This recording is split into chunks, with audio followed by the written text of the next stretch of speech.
बहुत से लोगों ने आज सारा दिन कहा कि जी या मंसूर अली शाह चीफ जस्टिस होंगे। हमारे बहुत से सीनियर जर्नलिस्टों ने भी ये ट्वीट्स किए कि मंसूर अली शाह चीफ जस्टिस होंगे। लेकिन सवाल यही है कि अगर मंसूर अली शाह को चीफ जस्टिस बनाना था, तो 26वीं आईनी तरमीम को 25 अक्टूबर से पहले पास करने की क्या जरूरत थी? आप इसको 26 अक्टूबर को भी पास कर सकते थे, 30 अक्टूबर को भी पास कर सकते थे। अगर आपने मंसूर अली शाह को नहीं बनाना था तो आपने तरमीम पास की, आइन चेंज किया और उसके जरिए अब आप याह्या अफरीदी को आपने अगला चीफ जस्टिस बनाया है। मुझे लगता है अमीनुद्दीन को आईनी अदालत का सरबराह बनाया जाएगा और मंसूर अली शाह और मुनीब अख्तर की इनिंग खत्म हो गई है। जो मंसूर अली शाह साहब और मुनीब अख्तर की जो इनिंग है, मुझे लगता है वो खत्म हो गई है। बहुत से लोगों को ये उम्मीद है कि जी याह्या अफरीदी जो है वो इनकार कर देंगे। अगर याह्या अफरीदी इनकार कर देंगे तो फिर आगे मामला मीनुद्दीन या उधर चला जाएगा, लेकिन मंसूर अली शाह या मुनीब अख्तर को कभी नहीं बनाया जाएगा।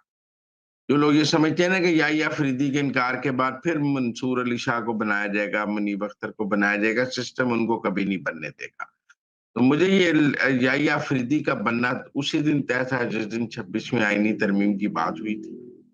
याह्या अफरीदी का चीफ जस्टिस बनना काजी फायज ईसा की जीत है और मुनीब अख्तर और मंसूर अली शाह जो लोग काजी फायज ईसा के खिलाफ साजिशें कर रहे थे उनकी हार है। याह्या अफरीदी का चीफ जस्टिस बनना जो है वो वो बिल्कुल हार है पीटीआई की। आज पीटीआई ने इस कमेटी की का बायकॉट किया। दरअसल बायकॉट करके उन्होंने मंसूर अली शाह की पीठ में एक और छुरा घोंपा। अगर पीटीआई इस कमेटी में जाके बैठती तो वो मंसूर अली शाह के लिए बात कर सकती थी, अपने वोट इस्तेमाल कर सकती थी।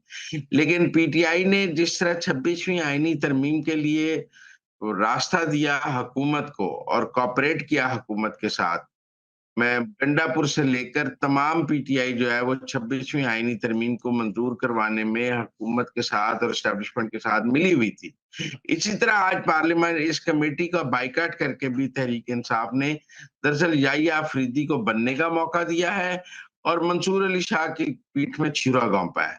अगर वहां अंदर बैठते तो मंसूर कामरान मुर्तजा का वोट उनके साथ था, वो और लॉबिंग करके मंसूर अली शाह के लिए रास्ता बना सकते थे, नहीं तो एक डेडलॉक की सूरत-हाल पैदा कर सकते थे। लेकिन उन्होंने बॉयकॉट इसलिए किया ताकि याह्या अफरीदी बन सके और मंसूर अली शाह का कोई चांस ना हो सके।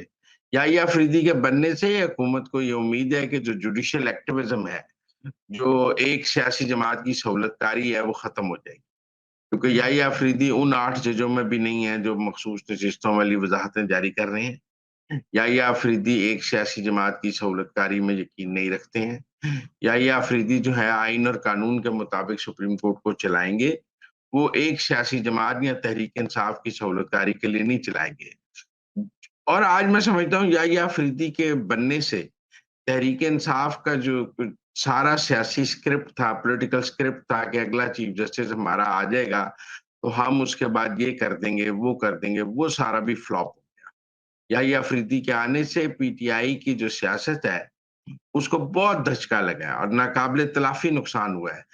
26वीं आईनी तरमीम ने आम पीटीआई के वर्कर और उसके एमपी, एमएनए को डिप्रेस किया और याह्या अफरीदी के बनने से पीटीआई के जो कारकुन को भी कोई उम्मीद थी ना कि हमारा कोई रास्ता बन जाएगा, वो भी खत्म हो गया है और उनको समझ आ गया है कि अब वो अदालतों के ज़रिए भी वापस नहीं आ सकते या कोई जुडिशियल एक्टिविज़्म भी उनके लिए वापस नहीं आया जा सकता। लिहाज़ा मैं समझता हूँ कि ईमानदार जजों की शिकस्त हो गई और जो जज इमरान खान की सहूलतकारी के लिए जो अदलिया में हमें एक ग्रुप नज़र आता था, उस ग्रुप को आज आइन की 26वीं तरमीम से शिकस्त दी गई है। उन्हें आइनी तरीके से शिकस्त दी गई है। कोई गैर आइनी काम नहीं किया गया उनको शिकस्त देने के लिए। उनको आइन के ज़रिए और वोट की ताकत से, पार्लिमान की ताकत से शिकस्त दी गई है और बताया गया है कि जमहूरियत में गैर आइनी काम को भी आइनी तरीके से रोकने का रास्ता मौजूद है।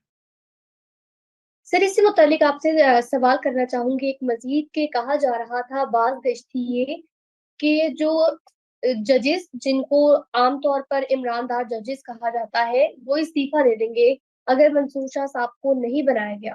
तो आपको क्या लगता है, कोई इस्तीफे आएंगे? देखिए, पहले इजाजुल अहसन ने इस्तीफा दिया है और मुज़ाहिर अली नकवी साहब के खिलाफ तो सुप्रीम जुडिशियल काउंसिल में कार्रवाई हुई है।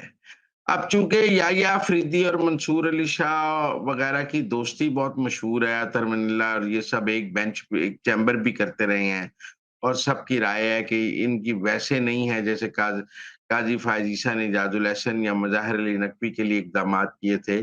लेकिन मैं फिर भी समझता हूँ कि मंसूर अली शाह अगर कोई ग्रेस दिखाएं, अगर तो वो अपनी कोई ग्रेस दिखाएं तो उन्हें रिजाइन कर देना चाहिए, और अगर वो ग्रेस ना दिखाएं और वो ढीठ होकर सुप्रीम कोर्ट में बैठे रहने को तरजीह दें तो उनकी मर्जी है। अभी हाल ही में हाई कोर्ट में शुजात अली खान और बाकिर नजफी सुपरसीड हुए हैं, उन्होंने रिजाइन नहीं किया है, लेकिन उनके पास एक जवाब मौजूद था रिजाइन ना करने का।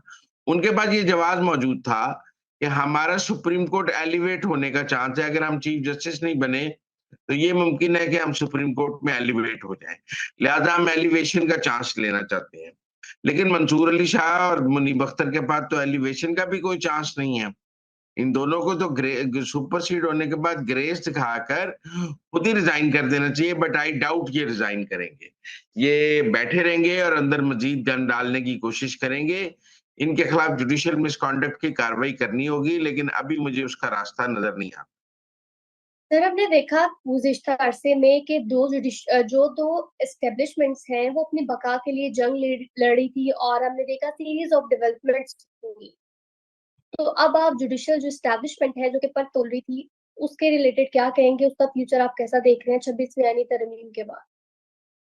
मेरे ख्याल में जुडिशियल एस्टेब्लिशमेंट को शिकस्त हो गई मिलिट्री एस्टेब्लिशमेंट से।